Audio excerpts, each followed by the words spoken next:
Oh wow, it has been a while since I've worked on this. This is the Colonial 604. I haven't looked at the previous titles. I don't actually, hang on a second. I'm pretty sure it's a 604. I just pulled up the schematic not too long ago. Yes, it's a model 604. I should remember, but yeah, it's been a while. The last thing that I was discussing doing outside of having to order some capacitors for it was taking out the tuning condenser and replacing the original rubber grommets that hold it in place, as well as being able to get underneath it to clean all the junk out of here. As far as I can tell, this chassis is either made out of brass or copper and then painted black. I don't know which it is. Either way, yesterday I dug back into it and I managed to get the tuning condenser disconnected. It was actually pretty straightforward. There's just these three main wires that connect to the band switch, and they're all neatly subdivided. These two wires right here, which attach to a ground post off to one side, very easily to unhook. And one that I did not know, whoops, I do need all that hardware back. This braid right here, this ground strap that's soldered to it with a hole in it, actually attaches right there to this can. The chassis is tapped for a machine screw. Looks like a 632 to me. But I pulled that out, and it was pretty good. I did what little cleaning I wanted to. I thought about tossing this in my ultrasonic, but I don't think I am. Just really wanted to get the dirt and dust off of it. Nothing too crazy. And I can kind of do that all right with a nylon brush and some alcohol. So I got the major junk out of it. It spins fine. I'll put a little bit of fresh grease in the ball bearing there. And for rubber grommets, ordinarily I would just go to the hardware store and get the cheapo ones you find for protecting wires that go through panels and things. However, the grommets that are usually under radio condensers, tuning capacitors, are they're not round on each side, they're flat. So I opted, because the company I work for has an account with McMaster-Carr, and because my boss owed me 25 bucks, I opted to order a set of these. This is not how they looked on the website. They did not show that one end was substantially thicker than the other, but I think I can live with that. But this is how they would normally look. The top would be completely flat, and these are a 1/4 inch shaft for the center for a 3/8 hole in the chassis. They're a little chunkier than I thought, and I originally experimented with putting the chunky part on the bottom, but that interrupts where there's some ground attachments that hook up to the threaded posts on these, and I think these will probably work out a little bit better. If the condenser is a little higher than it was originally, that shouldn't hurt anything. The holes in the cabinet are generally made a little bit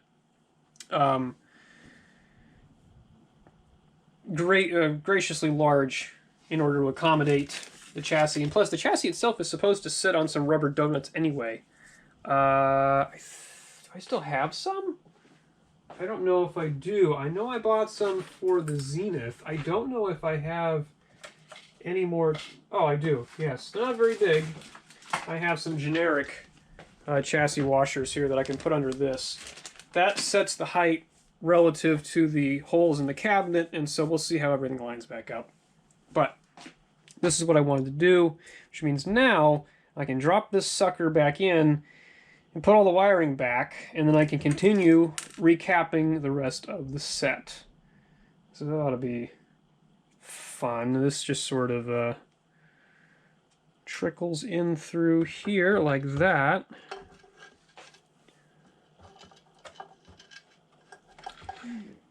Now it's just a matter of getting these three wires reattached there, there, and there, and then getting those two grounds hooked back up in there. And then I've got to go through and finish replacing the rest of the capacitors. That roached one that was right here, I waited on that because it's attached to that ground lug right there. Got these two to do around the volume control, and I got to test the rest of the dog bones in this because I remember this whole section was crap. pretty good chance the ones in the other half of the site here are not good either. So I've still got 1, 2, 3, 4, 5. Probably get rid of that. 6, 7, 8. There's one on the top. 9 more caps to go. And of course, I still need my fuse in here. I think I borrowed that fuse holder for a different project, so I'll have to snag another one. But I will meet back up once I have more progress to report. Okay, tuning condenser is fully reinstalled. I did a little more work in the volume control section of things, which is down here. I got the caps on that replaced, as well as the resistive voltage divider. There's a pair of 1 mega ohm half-watt resistors in there. Both of those are dog bones. Both of them measured well over 1.5 mega ohms instead of just 1. So I replaced those. And there's a 0.002 here from the center tap of the tone control to ground, and I just got that replaced. I also replaced that completely roached 0.1 on the antenna circuit, and I want to see if I can get this thing to receive now. I haven't done anything to this side, so I'm not banking on it suddenly coming to life. I just want to see if maybe we get anything new out of it. So let me fire up the Variac here, fire up this, and we'll gently bring it up. I'm going to turn off the lights so I can see the tube filaments. Dial lights are coming up. Oh, hey. Going on, does this help the Republican Party when it comes to the all right. Yeah, but you almost think it's a foregone conclusion. Donald Trump's It's alive. does this debate and the fiasco that it. So Andrew.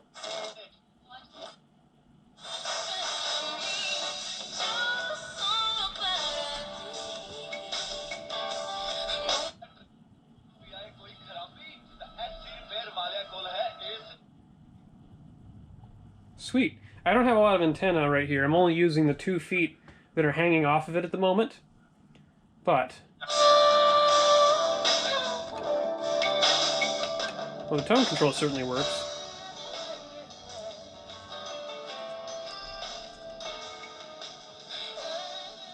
Okay, well, that is good news. We have proof of life. Turn the volume back down. And turn that off. So yes, set does work.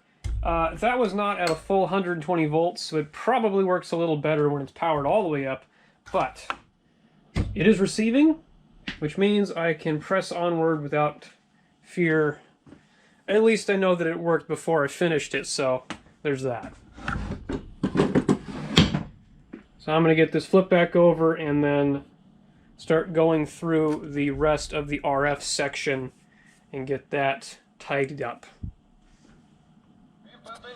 Okay, I've been spending several hours getting this thing to the point where it is now.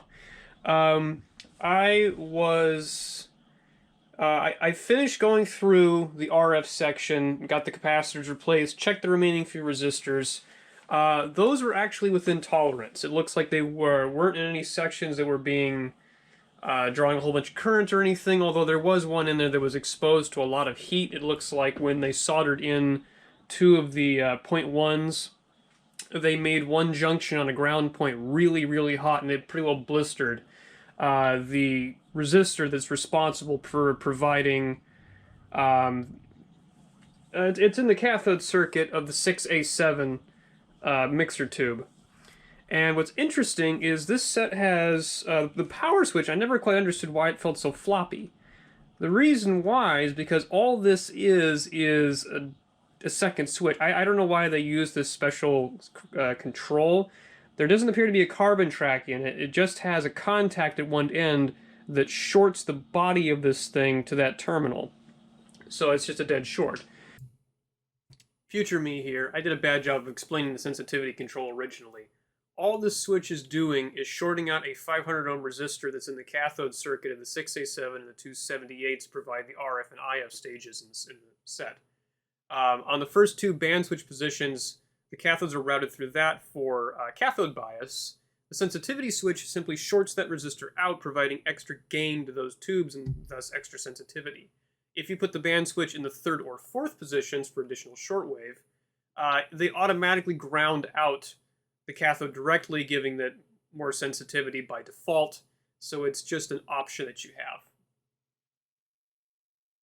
And I was having a hell of a time getting this thing to receive at all. Now, earlier I did manage to get it to receive a few sections, but what I noticed was that compared to my other sets that I've done, there were far fewer stations being received, and I had virtually nothing on the low end of the band.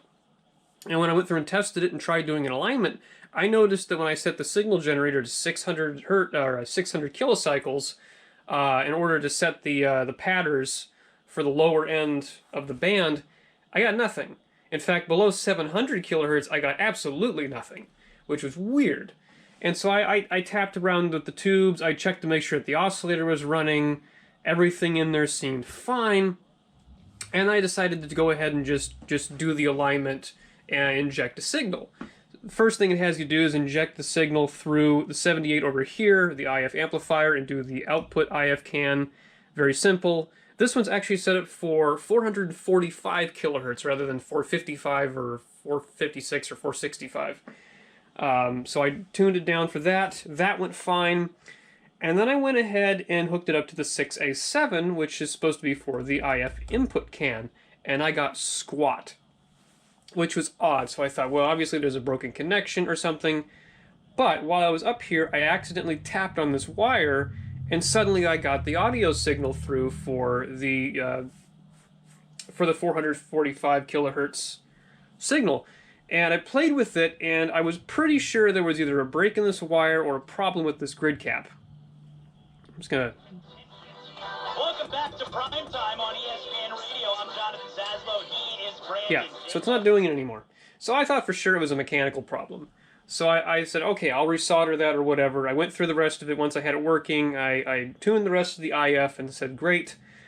Second phase then, of course, is setting the tracking on the tuning condenser here. So you set the oscillator for 1520 kilocycles. You spin this thing all the way open and then tune one of the trimmers in here so that 1520 is the upper end of the dial, basically. And then it has you set another point at 1400, and then the last point is set at 600. Now I'm only doing the broadcast band because the upper tube, my grandmother's not going to use them. There's practically nothing on there. I've tried. There's just nothing, unfortunately. So there's not much point in me fiddling with those. So I got those in, and when I realized I couldn't set the 600, I knew there was something off.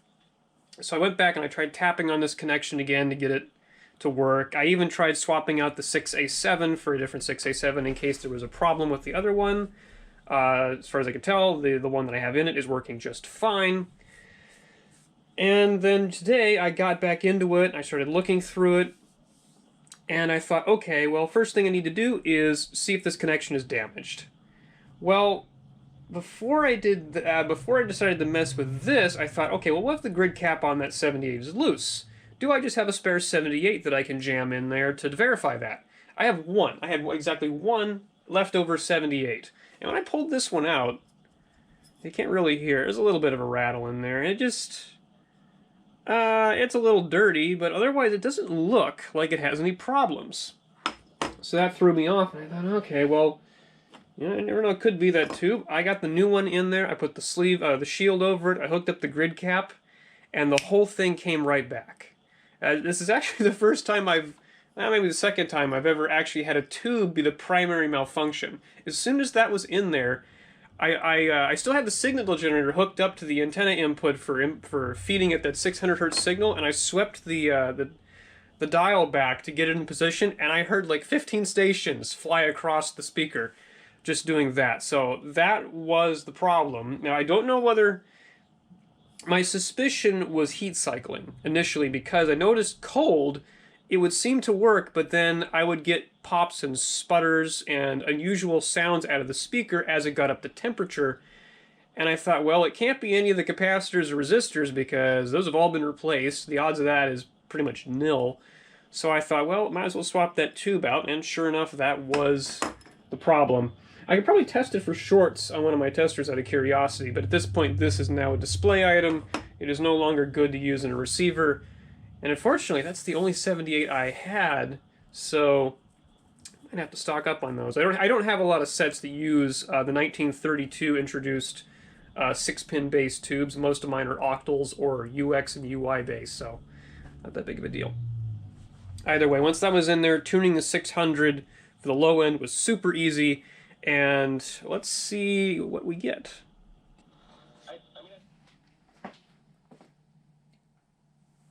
Okay, I've got the dial assembly reassembled. It was actually a little trickier. I didn't quite remember how it went together. The shaft at the bottom here has actually got a spring-loaded collar that snaps over the metal rim of this guy here, and the locking collar on the front of this plate, I forgot, doubles as the mechanism that holds the dial pointer on. I may have to tweak that a little bit by setting up a signal generator and making sure everything is where it ought to be, and then positioning this appropriately. But other than that, it's all there, and I want to see how it looks in the dark. So I'm going to fire this up and turn out the lights and see what we get. I also used a little bit of polish to clean the back of the dial here, try and get a little more see-through. Okay.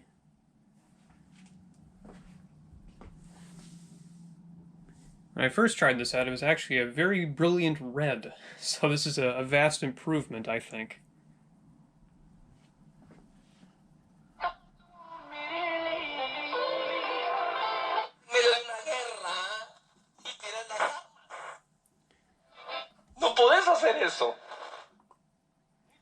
Okay, I don't currently have my antenna hooked up. I'm just using the 2 feet coming out of the set. Just to make sure everything's still working.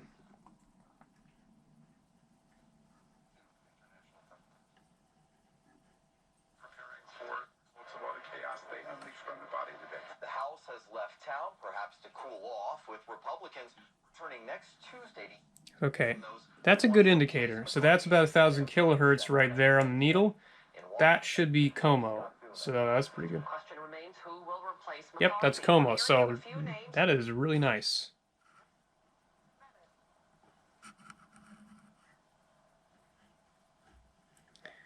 Now the only thing that I can see being a problem is that unfortunate crack in the dial is showing through as a bit of a shadow.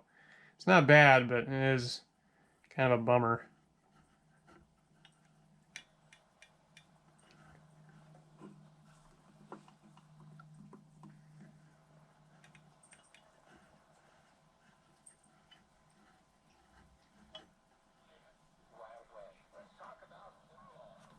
Well, either way, I think that turned out pretty good. I'm happy with it. The fuse has been installed. I've snapped the metal shield back onto the bottom of the chassis. Got it as clean as I really want it to. So the last thing to do really is going to be to polish up the cabinet a little bit, put a fresh coat of wax on it, and then stick this back in there. And I think that's going to do it for this video. Next one up is going to be the full reassembly so that I can deliver it to my grandmother in time for her birthday. And thanks again for watching.